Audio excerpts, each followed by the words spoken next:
पद्मनंदी जी द्वारा विरचित पद्मनंदी पंचविंशतिका में चलो ठीक स्नानाष्टक, इसमें स्नानाष्टक में बताया गया है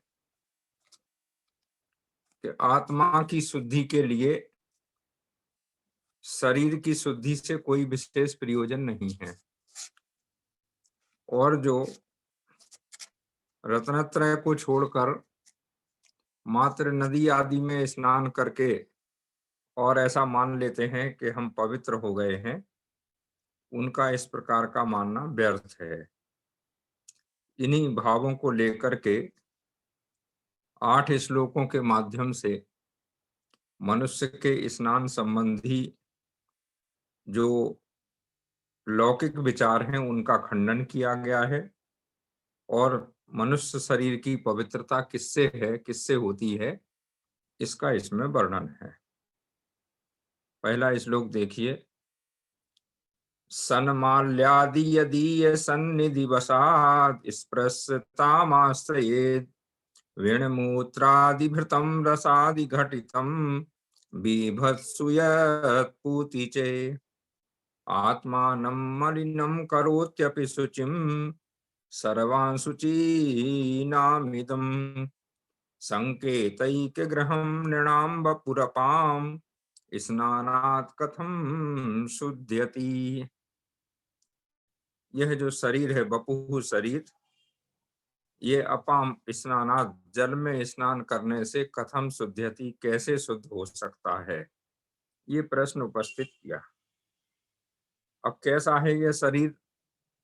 सन्माल्यादि यदि ये सन्निधि वसात, सन्माल्यादि माने अच्छे पदार्थों से पुष्पों आदि से बनी हुई जो मालाएं हैं, वे भी यदि यह जिसकी सन्निधि पा करके, सन्निधि के बस में आकर के अस्पृश्यतामाश्रये, अस्पृश्यता माने अपवित्र हो जाती हैं, स्पर्श के योग्य नहीं रह जाती हैं। माने जिस शरीर के संबंध मात्र से ही उत्तम सुगंधित पुष्पों की बनी हुई माला भी स्पर्श करने के योग्य नहीं रहती है। और कैसा है? विण मूत्रादिभृतम, जो शरीर कैसा है? विष्टा मूत्रादि से भरा हुआ है।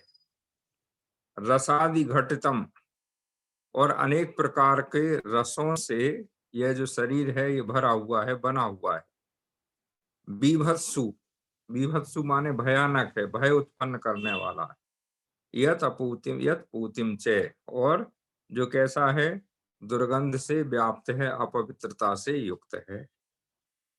तो जिस शरीर के स्पर्श मात्र से ही सुगंधित पुष्पों की बनी हुई माला भी स्पर्श करने योग्य नहीं रहती है, और जो शरीर विष्टा मूत्रादि से भरा हुआ है, रसादि से निर्मित है, भय को उत्पन्न करने वाला है, घृणा को उत्पन्न करने वाला है, और दुर्गंध से व्याप्त है।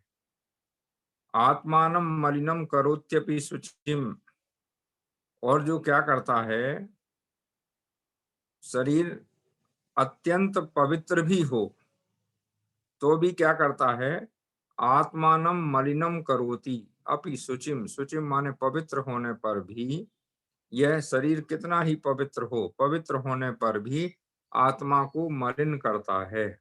माने अगर आत्मा से शरीर लगा हुआ है तो आत्मा स्वाभाविक रूप से मलिन है, ऐसा मान लेना चाहिए। शुचीनामिदम संकेतैक, और कैसा है? अशुचि, सर्वांशु चीना, सर्व अशुचि नामिदम, यह जितने भी संसार में अपवित्र पदार्थ हैं उन सब का क्या है? संकेतैक गृहम, यह उन सब का संकेत ग्रह है। माने जिससे हमें पता चलता है कि अपवित्रता कहाँ कहाँ है, तो उसका अगर पता चलना है तो मानव शरीर को या जीव के शरीर को देख लो। ऐसा यह नृणाम वपु, मनुष्यों का शरीर, अपाम, अपाम माने जल में स्नानात्, स्नान करने से कथम शुद्धति, कैसे शुद्ध हो सकता है? माने नहीं हो सकता है। तो जिस शरीर के संबंध मात्र से सुगंधित पुष्पों की माला भी स्पर्श करने योग्य नहीं रहती है, और जो शरीर विष्टा मूत्र आदि से भरा हुआ है, रसादि जिसमें भरे हुए हैं, और अत्यंत भय का उत्पन्न करने वाला है, दुर्गंध से जो व्याप्त है, ऐसा शरीर यदि शुचि पवित्र भी है तो भी आत्मानं मलिनम करोति, आत्मा को अपवित्र ही करता है। और अशुचि नाम इदम संकेतैक गृहम, ये अपवित्रता रूपी शरीर, अपवित्रता का क्या है? संकेतैक गृहम, संकेत रूपी घर है। नृणाम वपुरपाम स्नानात् कथम शुद्ध्यति, ऐसा यह शरीर, मनुष्यों का शरीर स्नान, जल के स्नान से कैसे शुद्ध हो सकता है, अर्थात शुद्ध नहीं हो सकता है। आत्मातीव शुचि स्वभावत इति स्नानं वृथास्मिन् परे, कायश्चाशुचिरेव तेन शुचितामभ्येति नो जातुचित्, स्नानस्योभय थेत्य भूत विफलता, ये कुर्वते तत्पुनः तेषां भूजल कीट कोटि हननात् पापाय रागाय चे। आत्मा अतीव शुचि ही, आत्मा कैसी है? अतीव शुचि, अत्यंत पवित्र है। स्वभावता, स्वभावत इति, स्वभाव से, इति इसलिए स्नानम वृथास्मिन, इसके लिए स्नान करना व्यर्थ है। अब यहाँ प्रश्न उपस्थित किया गया कि व्यक्ति स्नान किस लिए करता है, तो किसी ने उत्तर दिया कि आत्मा की पवित्रता के लिए, और किसी ने उत्तर दिया कि शरीर की पवित्रता के लिए। अब ये स्नान किस लिए किया जाए, इसके लिए ये दो उत्तर मिले।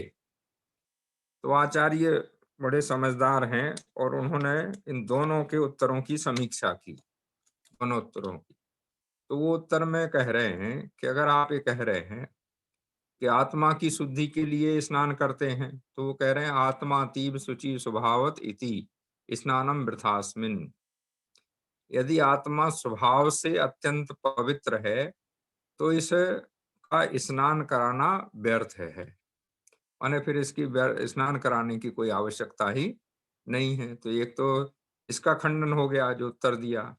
फिर परे बाद में कायश्चा शुचिरेव, काय जो शरीर है, चाहे माने, और अशुचिरेव, अपवित्र ही है, तेन शुचिताम अभ्येतु नो जातुचित, यह कभी भी, यह पवित्रता को अब प्राप्त हो ही नहीं सकता, नो अभ्येति। तो फिर शरीर को पवित्र करने के लिए स्नान करना भी व्यर्थ है, क्योंकि शरीर जो है स्वभाव से अशुचि है, तो इसलिए, और आत्मा स्वभाव से पवित्र है, इसलिए उसको बाह्य जल के स्नान से पवित्र किया जाए, ये संभव नहीं। दूसरे, शरीर स्वभावता अपवित्र है, इसलिए उसको कितना ही स्नान कराओ, वह पवित्र हो ही नहीं सकती। तो इसलिए कह रहे हैं स्नानस्यो भय भेद भूत विफलता ये कुर्बते, जो ऐसा करते हैं वे निश्चय रूप से माने, क्या माने, कि पुरुष स्नान ऐसा सिद्ध हुआ, इसलिए स्नानस्यो भय थित भूत विफलता। तो स्नान करने की ये जो दोनों प्रकार की पद्धति है, ये दोनों ही कैसी है? विफलता को प्राप्त होती है, माने इससे कोई फल की प्राप्ति नहीं होती। और फिर ये कुर्बते तत्पुनः तेषाम, तत्पुनः अगर कोई करता भी है तो तेषाम, उनके द्वारा किया हुआ जो ये स्नान है, वह भूजल कीट कोटि हननात् पापाय रागाय च, भूजल, पृथ्वी और जल काय के कीट करोड़ों, कोटि, कोटि माने करोड़ों, कीट माने जीवों के, हनन, हनन माने नाश के लिए, पापाय पाप के लिए, और रागाय राग के लिए ही होता है। माने उसके बाद भी अगर कोई मनुष्य अगर स्नान करता है तो वह पृथ्वी काय के और जल काय के करोड़ों जीवों को हनन करने के लिए, इनसे उत्पन्न पाप के उपार्जन के लिए और राग के वशीभूत ही, राग के लिए ही, राग बढ़ाने के लिए ही करता है। तो एक तो आत्मा तो स्वभाव से अत्यंत पवित्र है, इसलिए उस आत्मा के पवित्र करने के लिए स्नान करना व्यर्थ है। दूसरे, शरीर स्वभावतः अशुचि है, इसलिए उसका भी स्नान करना व्यर्थ है। तो दोनों प्रकार से तो विफलता प्राप्त हुई। इस यह जानने के बाद भी यदि कोई मनुष्य स्नान करता है तो कह रहे हैं कि वह पृथ्वी और जल काय के इस करोड़ों जीवों की हत्या के लिए, नाश के लिए और पाप के लिए और राग के लिए ही ऐसा करता है। तो हमारे लिए जो मोक्षार्थी जीव है उसके लिए ना तो पाप से कोई पाग प्रयोजनभूत है, इसलिए उसे स्नान से भी कोई विशेष लाभ नहीं होता है। चित्ते प्रागभव कोटि संचित रजा संबंधिताभिर्भवन मिथ्यात्वादिमलव्यपाय जनकः स्नानं विवेकः सताम् अन्नद्वारीकृतं तु जन्तु निकर व्यापादनात् पापकृत् नो धर्मो न पवित्रता खलु ततः काये स्वभावा शुचौ। चित्ते चित्त में प्राग भव पूर्व भवों में कोटि संचित रजा जो करोड़ उपार्जन करके जो करोड़ों पाप संचित किए थे उनके संबंधिता संबंध से संबंधी संबंधित आविर्भाव प्रकट होते हुए जो मिथ्यात्वादि मल मिथ्यादादिक मल हैं उनके व्यपाय नाश करने के लिए जनकः स्नानम विवेकः सताम जनों के लिए सज्जनों के चित्त में जो विवेक है वही विवेकः सताम विवेकः स्नानम जो सज्जनों का विवेक है ज्ञान है वही स्नान है। माने विवेक रूपी जल में स्नान करना चाहिए जिससे मिथ्यात्वादिक जो मल है वह धुल जाता है, नाश को प्राप्त होता है। पूर्व भवों में उपार्जन किए हुए जो करोड़ों पाप उनके संबंध से प्रकट होते हुए जो मिथ्यात्वादिक मल उनके नाश करने वाला सज्जनों के चित्त में जो विवेक है वही उनका स्नान है। अन्य द्वारि कृतम तु जंतु निकर व्यापाद नाथ पाप कृत इससे भिन्न जो जल से किया हुआ स्नान है वह कैसा है? तू जंतु निकर अनेक जीवों के जंतुओं के समूह को कैसा करना है? व्यापाद नाथ पापकृत विध्वंस करने वाला होने से पापकारी है, पाप का ही करने वाला है। नो धर्मो न पवित्रता खलु खलु माने निश्चित रूप से इससे ना तो धर्म होता है और ना पवित्रता आती है। ततः इसलिए क्यों? क्योंकि काये स्वभावता अशुचौ काये काय शरीर स्वभाव अशुचौ स्वभाव से ही अपवित्र है। माने स्वभाव से अपवित्र शरीर में ना तो स्नान से पवित्रता आती है और ना ही धर्म ही हो सकता है। पूर्व भवों में उपार्जन किए हुए कमाए हुए जो करोड़ों पाप उनके संबंध से प्रकट होते हुए जो मिथ्यात्वादिक मल हैं उनके नाश करने के लिए सज्जनों के चित्त में जो विवेक है, विवेक कहते हैं हित और अहित के अहित का ज्ञान कि मेरे लिए कौन सी वस्तु हितकारी है, कौन हितकारी है और कौन सा अहितकारी है। तो ऐसा जो विवेक रूपी स्नान है वही सार्थक है। किंतु इससे भिन्न जो जल से किया हुआ स्नान है वह कैसा है? अनेक जीवों का विध्वंस करने वाला होने से पाप का ही करने वाला है। और काये स्वभावाशुचौ स्वभाव से अपवित्र इस शरीर में कैसा है? यह जो स्नान है ना तो धर्म के लिए उपयोगी है और ना तो इससे धर्म होता है और ना इससे पवित्रता होती है। सम्यक बोध विशुद्ध वारिणी लसत सदर्शनोर्मी ब्रजे नित्यानंद विशेष सहित सुभगे निशेष पापद्रुहि सत्तीर्थम परमात्मनामनि सदा स्नानं कुरोध्वं बुधा शुद्ध्यर्थम किमुधावत त्रिपथगा माला प्रयासाकुलः।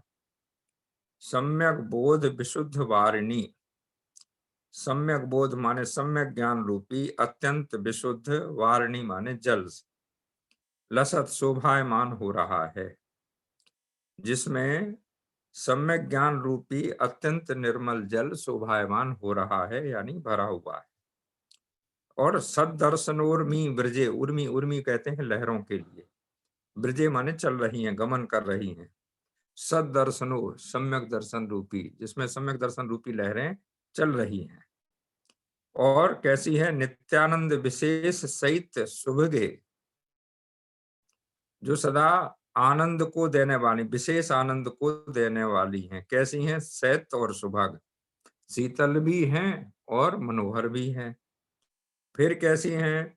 निःशेष पापद्रोही, जो समस्त पापों का नाश करने वाला है। ऐसे सत्तीर्थम परमात्म नामनि सदा स्नानम कुरु, ऐसे परमात्मा नामक सत्तीर्थ उत्तम तीर्थ में ही सदा स्नानम कुरु, सदा स्नान करो। उद्धम बुधा शुद्ध अर्थम किमु धावत, अब यहाँ कह रहे हैं बुद्धिमानों के लिए, बुधा शुद्ध्यर्थम किमु धावत, त्रिपथगा, तीन पथ में चलने वाली, माला प्रयास आकुला, जो प्रयाग आदि, जो प्रयाग में संगम जिसको बोलते हैं, संगम में स्नान करने से पवित्र हो जाते हैं। वहां कहते हैं गंगा यमुना और सरस्वती नदियों की तीन धाराएं अलग अलग बहती हुई प्रतीत होती हैं, उनके रंग रूप भी अलग अलग है।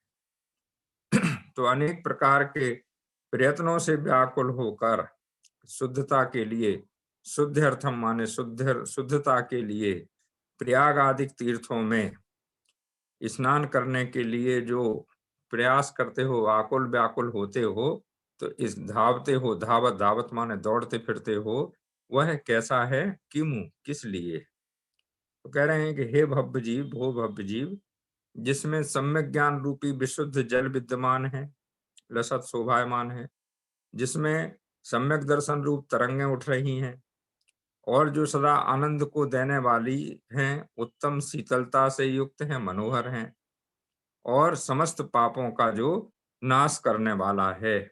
ऐसे परमात्म नामनि सत्तीर्थम सदा स्नानम कुरु, परमात्मा नामक उत्तम तीर्थ में सदा स्नान करो।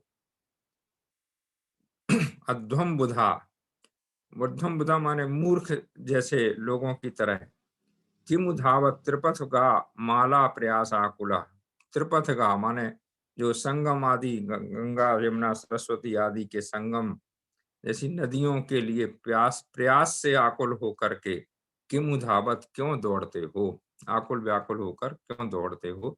उससे किमु शुद्ध अर्थम, उससे क्या होगा? शुद्ध अर्थम, शुद्धि के लिए। तो वह शुद्धि कैसी है?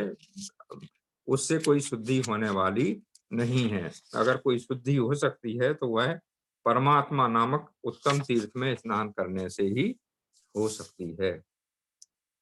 नो दृष्टा शुचि तत्व निश्चय न दो, न ज्ञान रत्नाकर, पाप ही क्वपि न दृश्यते च समता, नामाति शुद्धा नदी, तेने तानि विहाय पाप हरणे, सत्यानि तीर्थानि ते, तीर्थाभास सुरापगादिषु जडा, मज्जन्ति तुष्यन्ति चे।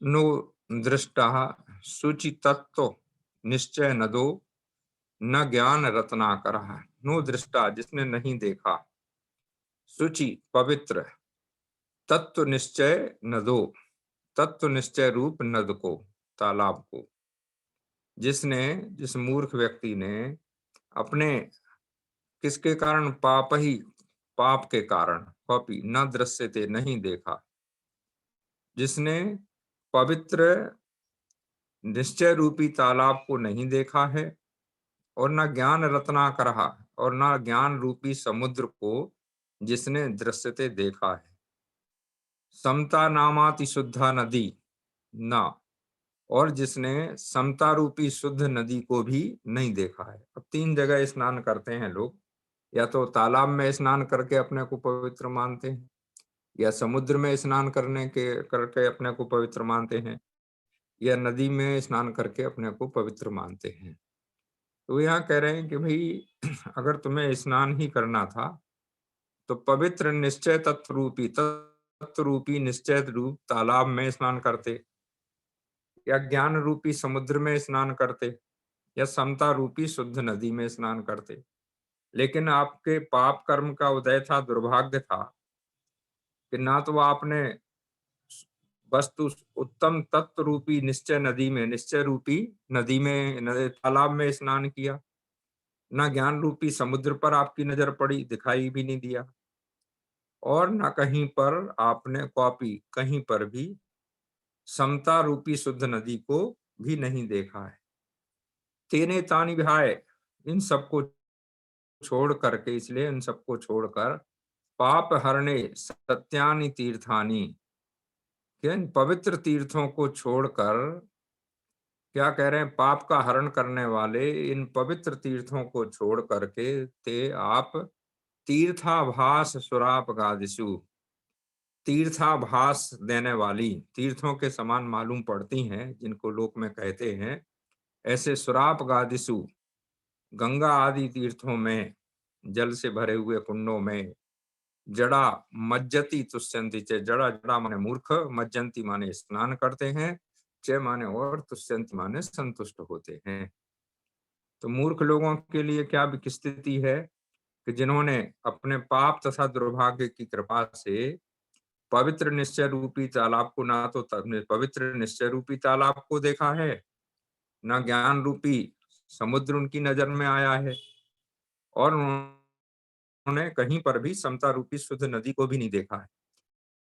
इसलिए वे जड़ा मूर्ख पुरुष पाप हरने पाप का हरण हरण करने वाले इन सत्यानि तीर्थानि विहाय, पवित्र तीर्थों को छोड़कर जो उनके समान तीर्थाभास देते हैं, तीर्थों के समान मालूम पड़ते हैं, ऐसे गंगा आदि तीर्थों में स्नान करते हैं और अपने आप को संतुष्ट मानते हैं। नो तीर्थम न जलम तदस्ति भुवने, नान्यत् किमप्यस्ति तन्निःशेषा शुचितेन येन मानव वपुः साक्षादितं शुध्यति, आधि व्याधि जरा मृति प्रभृतिभिर्व्याप्तं सदा तत्पुनः, सस्वत्ताप्यकरं यथास्य वपुषो नामाप्यसह्यं सताम्। नो तीर्थम न जलम तदस्ति भुवने, नो तीर्थम नाम नहीं, तीर्थम ना जलम, ना तो तीर्थ और न जल। यह मनुष्य का शरीर कैसा है, मानव बपू साक्षादितम शुद्धति, ये मानव बपू मनुष्य का शरीर कैसा है, साक्षादितम शुद्धति, यह तो अत्यंत पवित्र है, तथा कैसा है, सदा आधि व्याधि जरा मृति प्रभृति भी व्याप्तम, आधि व्याधि जरा मरण आदि अधिक उपाधियों से व्याप्त है, और कैसा है, सदा तत्पुनः सस्वत तापकरम, सस्वत, सस्वत माने निरंतर, ताप को करने वाला है, संताप को उत्पन्न करने वाला है। यथास वपुषो नामाप्यसह्यम सुताम, इसके जो शरीर का नाम भी जो सज्जन पुरुष हैं वो लेना स्वीकार नहीं करते, सुनते भी नहीं है, क्योंकि ऐसा जो मनुष्यों का शरीर है, इसलिए इस खराब शरीर के शुद्ध करने में नो तीर्थम न जलम, ना तो कोई उत्तम तीर्थ है इस संसार में है, और ना कोई इससे शुद्ध करने वाला कोई जल ही है, अन्न और नान्यत किमप्यस्ति, अन्न भी कोई वस्तु नहीं है, तन निःशेषा शुचि येन, तो इसको जो इस शरीर को वास्तविक रूप से शुद्ध कर सके, ऐसा इस संसार में ना तो कोई तीर्थ है और ना कोई जल है, और अन्न भी कोई उपाय नहीं है। क्योंकि इसकी स्थिति क्या है, यह मनुष्य का जो शरीर है वह अत्यंत अपवित्र है। किस कारण से, आधि, आधि कहते हैं मानसिक दुख के लिए, व्याधि कहते हैं शारीरिक दुख के लिए, जरा कहते हैं बुढ़ापा के लिए, और मरण, इन चार उपाधियों से युक्त है। शरीर की चार उपाधियां हैं, आधि, व्याधि, जरा और मरण। और एक ऐसा है सदा ताप करने वाला है, कहते हैं सज्जन पुरुष इसका नाम भी श्रवण नहीं कर सकते, ऐसा यह शरीर है। तो ऐसा कोई ना तो तीर्थ बना है और ना कोई जल है और ना कोई उपाय है जिससे इस शरीर को वास्तविक रूप से शुद्ध किया जा सके। सर्वैस्तीर्थ जलैरपि प्रतिदिनम स्नानम न शुद्धम भवेत्, कर्पूरादि विलेपनैरपि सदा लेप्तं च दुर्गन्धभृत् यत्नेनापि च रक्षितं क्षय प्रस्थायि दुःखप्रदं यत्तस्माद् वपुषा किमन्यद् शुभं कष्टं च किं प्राणिनाम्।